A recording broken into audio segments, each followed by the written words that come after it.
Once you get rolling on the platform, you may want to add additional staff or team members to your account to where they can manage and make updates and so forth. And so in this video, I want to show you how to add additional users, how to make restrictions to where they can only see certain parts of your platform and so forth. All right, so let's get started. So what you're going to do is you're going to, in the lower left-hand corner, there is a settings button down there at the bottom, and you'll click on that. And what this is going to do is load your settings. And right below the business info link here, there is My Staff. So you click My Staff. This is where you can add additional staff members and their roles and so forth. So the first thing you're going to do over here on the right-hand side, there's an Add Employee button. So you click Add Employee. And then this is all the different settings that you can customize for each individual employee. And so you may want to restrict access. You may want to have different calendar settings and availability, voicemails, things like that. Basically, what you want to do is to go through each one of these things and edit them. So let's get started. So the first thing we want to add in their information. So let's just say, let's add old Brad Pitt in here, right? And then we can add their email, right?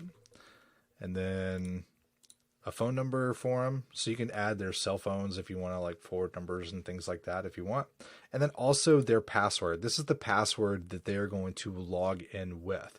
So you can give them a standard password if you want, or you can go through and have them, kind of generate a unique one.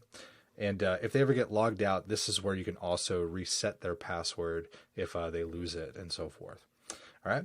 So next we've got email signature. So if you're using things like, sales guys, a sales team, they're going to be responding to customers, and you want to have that unique email signature on to where the messaging that they're sending out. This is where you can edit that and customize that for them. So you can do like enable signature on all outgoing settings. You can include the signature before quoted text and replies. However you want to set this up, it depends on you and your business and how you want to structure it. But that's how you can customize this.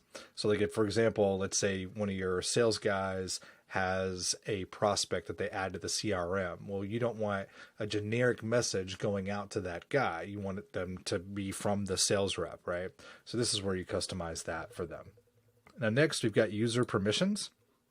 This is where you can limit access to your staff. So your staff may not need full access to the account.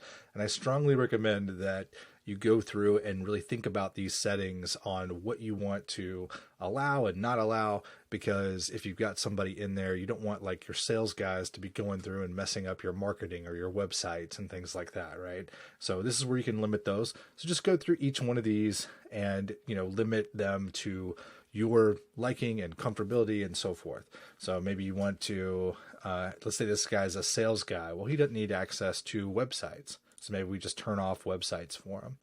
He probably doesn't need to know about, maybe all the settings. He doesn't need to go and access settings and so forth. So go through each one of these and you can restrict access to each one to where they can have the access that you want to allow. Now, next you've got user roles. For your staff, I recommend selecting user, depending on what role they have. You don't want them to be able to delete your account and things like that. That's where admin comes into play. So maybe you set it up as admin and the user set it up for, a lower staff member. Now, next you've got call and voicemail settings. So this is where you can have a custom voicemail set up for each staff member. So maybe your sales guy, you want to have a one voicemail, and then you want a customer support rep to have another one. This is where you would customize that when communicating with prospects if they're reaching out and calling and things like that. So you just go through, select the phone number that you have assigned to them, and then you can select a call timeout and upload a voicemail specifically for that user. Now, next we've got user availability. What this is where you can select hours. So one of the cool features of this platform is you can set up a team and have like a team calendar. So maybe you've got like 3 or 4 sales reps and you want to have, Jim works 3 days a week and Sally works all 5. Well, they can go and customize their availability. And then when you have a team calendar on the platform, that way people can book appointments where people are available. So you can go through and set that user available availability on right here. So you would select like the different days and then go and customize the hours that they are there. You can also select the meeting locations and their time zones as well if they're in different time zones. And down here, user calendar configuration.